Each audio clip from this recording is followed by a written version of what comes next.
Hello, ladies and gentlemen. My name is Leyton Cook, and I am your host for this podcast today. I'm being joined here by Oliver and Noah. How are you guys doing today, boys? Doing all right. Been a rough week for me, but we're back into it, and we're doing good. Yeah, Noah. You have to speak, buddy. You have to speak, buddy. Listen, we agreed on the podcast. You got to speak, buddy. Hi, I'm Noah. I'm doing good. How are you guys doing? I'm doing absolutely incredible, Noah. Thank you for coming. So, Noah, I'm a very big fan of the Keegan Sanderson universe, but I've never seen you in the Keegan Sanderson universe before. What is your role? Well, I am mainly the director. I am the inspiration behind all the ideas, and I come up with all it. The movie came to me in a dream. Yeah. I was lucid dreaming, with Zendaya in there, because I can, do whatever I want in them. I can create what I want, so I had her just chilling next to me. We were, smoking, right, and, playing the best ideas come. Mario 64 or something. Yeah. And all of a sudden, in the game, this glitch happens, and a name shows up, and it says Keegan Sanderson, and that's how I got the idea for the character. But basically, the plot is, I don't know. I just used one of those sites, one of those random number generator sites, and I picked a number, and the number that I got, it corresponded to a random plot I asked from ChatGPT, and that's how I chose it. Right. So now, what was your favorite scene to film? Well, the introduction of the main antagonist, Gabriel Grilly, whatever. Yeah. It's equivalent to Reiner and Berthold transforming into Titans in AOT. It's masterclass, right? It's one of a kind. It's a scene that you can't get anywhere else. You have to watch the entire thing to understand the importance of it. More iconic than the rumbling, honestly. More iconic, exactly, yeah. Yes. If this movie plot got into the wrong hands, it would cause more destruction. It's a work of art, truly. Now, who's your favorite character that you wrote for? Oh, my favorite character, that would have to be Jacob. Jacob, come here. Jacob, get your booty over here. He wasn't in the movie. Oh, never mind. No, never mind. No, that was just a mistake. No, my favorite character had got to be. Gabriel Grilly. I do like Stan Lee's cameo. Stan Lee, yeah. Yeah, his cameo is pretty good. His cameo was great. That was absolutely beautiful cameo, right. I'm so happy that he agreed to be in it. Yeah. We didn't pay him to be in it. He just saw the script. He said, "Oh, I want to be in it." Yeah, we actually just took his corpse. Yeah. So other than that, yeah, the movie was. It's my magnum opus. Obviously, yeah. And any movie that's a Keegan Sanderson movie, it's going to be anybody's magnum opus. It's really good. It's absolutely amazing. All right. So now we have Mr. Nick here. He has been the cameraman for the movie. Mm-hmm. This man I've actually heard of. All right, Noah, I'm surprised I'd like to add, he also played the role of the Great King. I did not film a single scene. No, he didn't film one. What he actually did, here, if I can take it from here. 1 second. Fucking Republicans on the right side. This is why you're evil. I'm sorry, went into a bit of a rant there, Of course. Politics. Yeah, it's okay. All that. We all do that. So, how you based your movie around Keegan Sanderson, right? Mm-hmm. And his adventures, yeah. You mentioned early on your inspirations for the Keegan Sanderson character. Can you go a little more deeper, in depth, what happened? Well, yeah. Basically, I had a few dreams that night. So the first one, there was Hitler. Okay, yeah. There's dreams. There's you can't control them. He was just chilling there, and I was like, "Hey, you're not a good guy." And then you ever played Wii Sports Resort? Yeah. We went into the duel on the top of the thing over the water, right. And I beat him 2-0. I best of 3. I just beat him easily. So I basically saved the Jewish people. So you're welcome for that. The weirdest thing is I actually played Wii Sports Resort, and I was in Germany at the time, right? I was in a business trip in Germany, right? So I was in a hotel, right? 3-star hotels, basically mid-level, basically any motel you'd see right off the street in the U.S. But in Germany, it's actually pretty good. There's actually there's a Wii Sports Resort in the lobby. That is crazy. You could literally play it on the lobby. The craziest thing is when you can select the Mii's, there are all these characters von Hindenburg,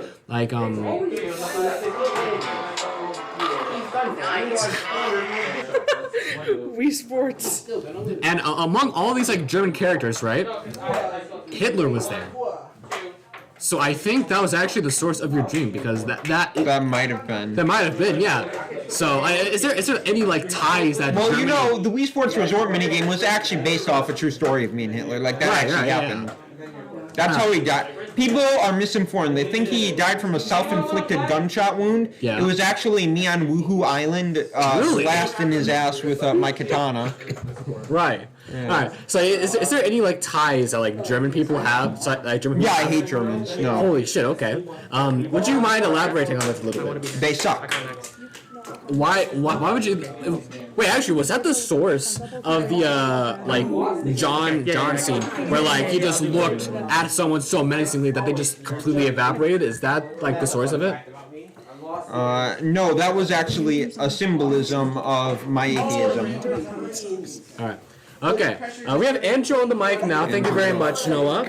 You know why I made the Keegan Sanderson movie? So Yeah. I don't care. Bother me. So you're a terrible director then, because the movie sucks.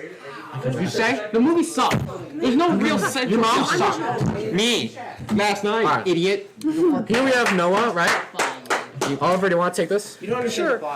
So I played a somewhat major role in the movie. I was Oliver. I played myself in a way. However, I had a special untapped ability where I tricked our main character Keegan Sanderson into saying the words "What's up, dog?" And that killed him. That was amazing. And that killed him ultimately, making me the most powerful character in the movie. And in the words of some critics, namely a guy named Gucci Croc, the only redeeming factor of the film. Oh my God, that's absolutely amazing. These critics, they're actually just all Nazis because they don't like that I killed Hitler. So what they're doing is they're review bombing my videos. They review bomb everything. It's ridiculous. They've been doxing the Kanderson YouTube channel. They DDoS me when I play Roblox. Like, all this terrible stuff. It's absolutely terrible. All right. And now here we have a critic of the Keegan Sanderson movie, Gucci Croc, aka Andrew Romano, who just got What?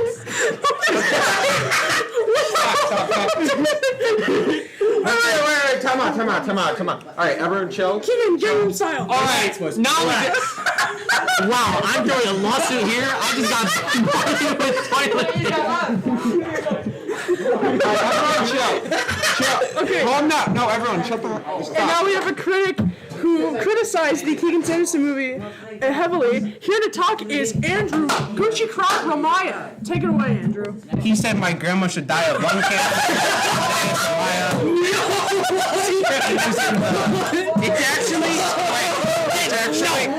It's actually because you guys, I don't know if you guys know this is Dad Saddam Hussein. So. Yes. Allahu Akbar. Okay. Hello. Yes. Keegan, hit the Gangnam Style. Shut up. Okay. It's my.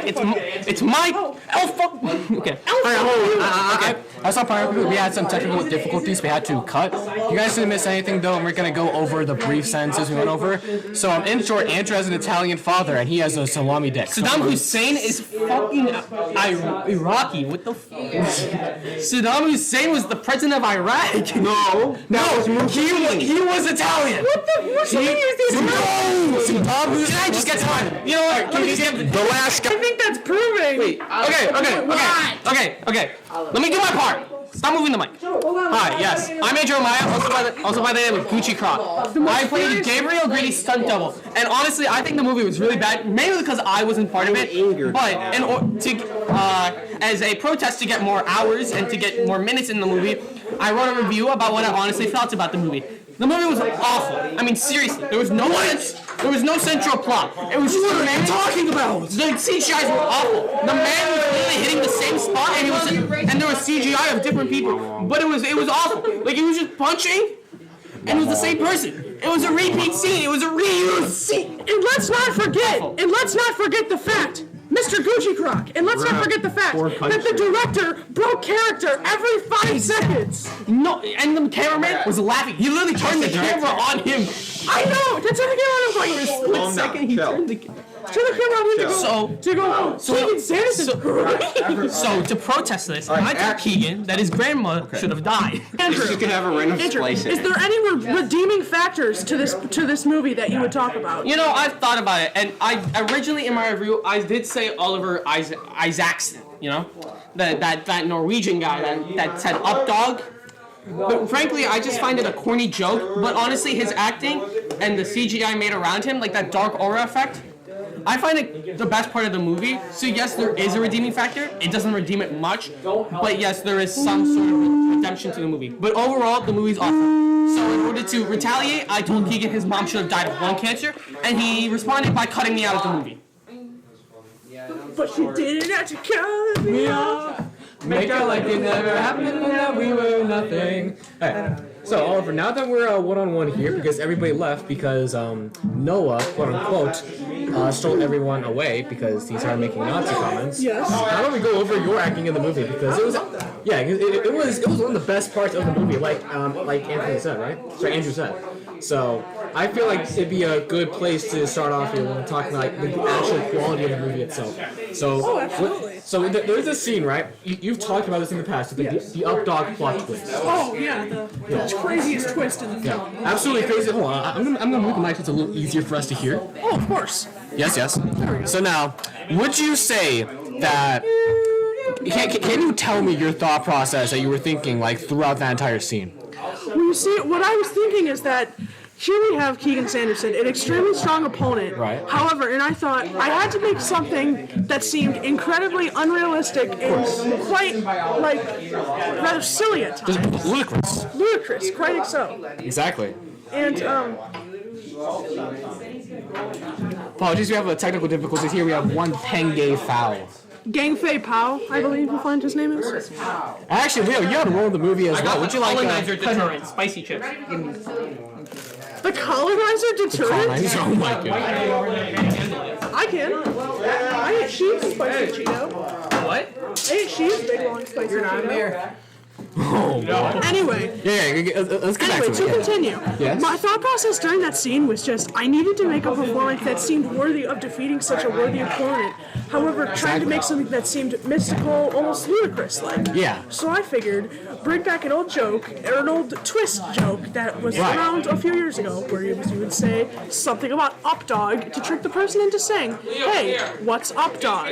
Yeah. So I figured if I could trick Keegan into saying this, it would make the perfect, almost ironically funny death scene and a heavy twist to such a lighthearted comedic film. Right. Now, the writing, like the actual acting itself, it was also very heartfelt, right? It was very emotional. Can you tell me your thought process in deciding the emotions? My thought process in Better be deciding omnidirectional. was that you never know. Or bidirectional for an interview. Here we go. If we do it bidirectional, like there. Now you guys can talk about it. It's just a two-person. Now it's a two-person convo. That's perfect. So the emotions I was thinking of while going through that scene was that basically I had to make it seem as though this was my life's work. My Right. life's work, or in this case, the character's life's work, was to destroy Keegan Sanderson in his entirety. So Yeah. by putting all that emotion out onto the table, by yelling out those lines that send Keegan falling to his doom, you had to put everything behind it. Like, this was your life's work, finally figuring out how to defeat him and then putting that plan to action. Right. Okay. So next question is, well, I just want to have like a more, I guess, conversation about it. There was a sneak peek of you being like in the movie in the very beginning, but it went on to like it involve like most of the other characters, and you finally came in as the final character, right? That's correct. Down the hallway, correct? Right. Yeah. Talking? Yeah. That's a hallway with Jace and I believe Keegan himself as well as Gabriel. Yes, and Cock, yeah. Gabriel Grady. So, the thing I want to talk about is, can you explain why they chose to do it the way they did? They chose to like have you like do it like. If you notice this, that was during my character's introduction. Right. And if you notice what I did, as that hallway scene was happening, Right. the first thing I said was, I mumbled under my breath, it smells like up dog in here, which then alludes to my future scene of how Exactly. Keegan will meet his end.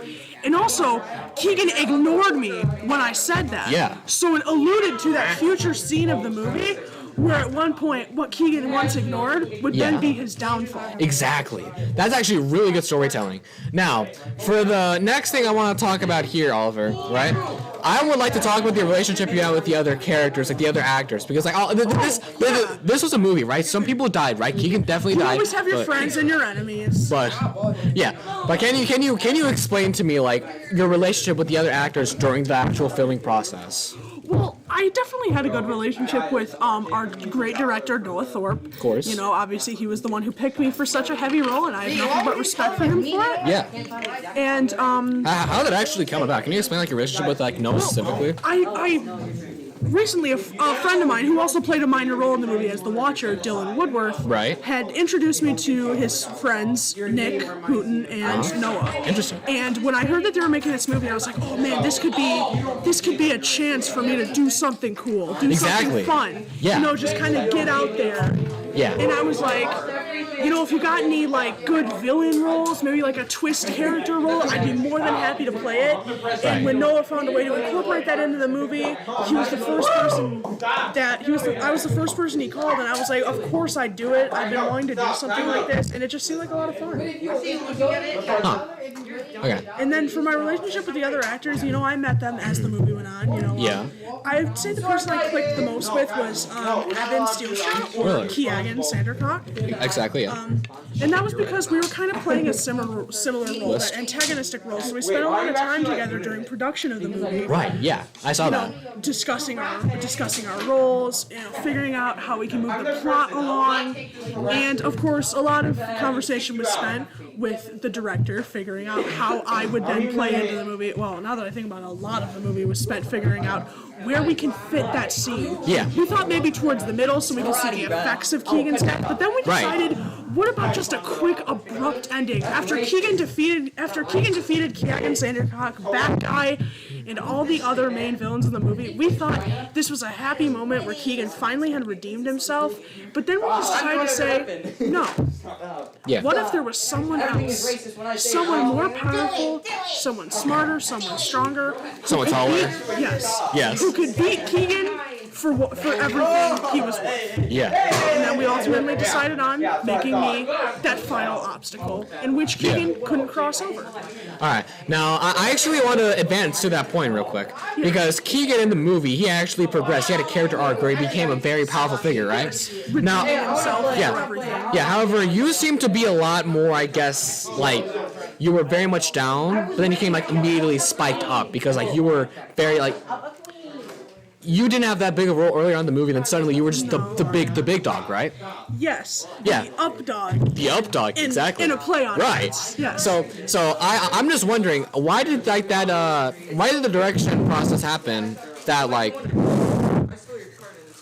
I'm sure what you're asking is how my role came to be so large in the movie. Yes, What actually happened was, as you know, there was a few characters like that just got beat up during his.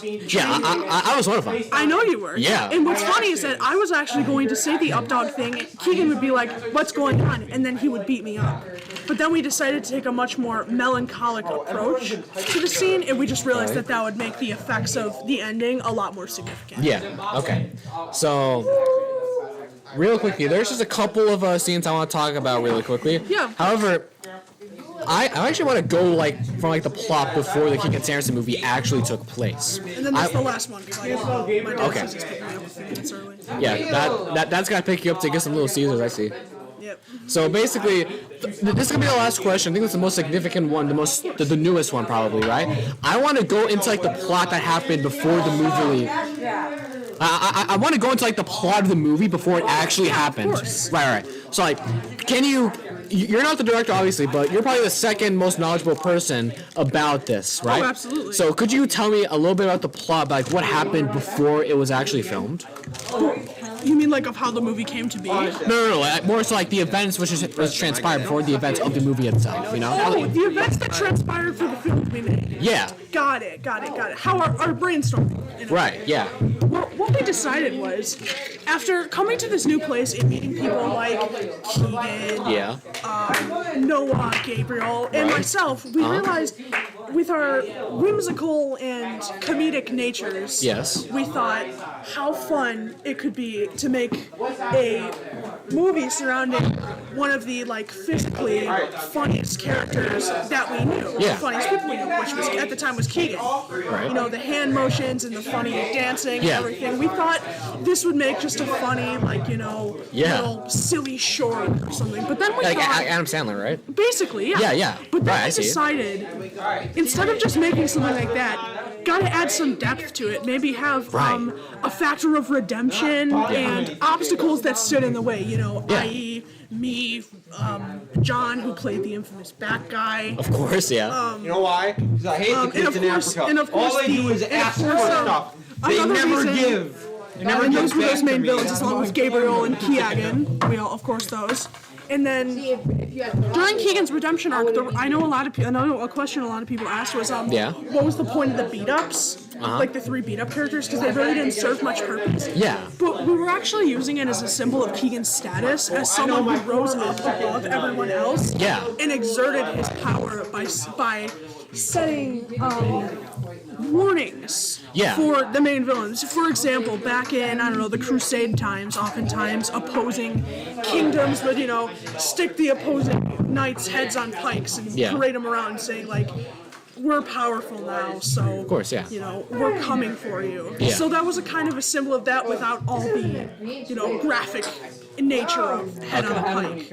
Okay. We thought it would be a lot more symbolic to add that in. Right. So we decided, instead of just making some simple, you know, comedy flick, Yeah. we thought make it a comedy flick, but add some depth, redemption, and some other good characters, some antagonists, just good Yeah. character depth. Okay. So, real quickly before we go, is there any like questions that you would want to like address, like any like common questions that you just want to get done and over with? I mean, to be honest, the main question was, what was the point of Keegan dying? Right. And the point of that is Hollywood has seen so many things where the hero's down, he gets back up, and he beats up everybody. No Yeah. problem. But we wanted to add a more realistic approach by Yeah. saying you can get strong, you can get good, but there's always a bigger fish. Exactly. Right. So to the people out there asking, like, that's saying like, oh, that's stupid that Keegan died. Yeah. That's your answer. Okay. Is that it? Yes, that is it. All right. This has been Leyton, Cook, and Oliver. I hope you enjoyed this episode of the podcast, and we will see you next time. Goodbye. Next Tuesday. Next Tuesday.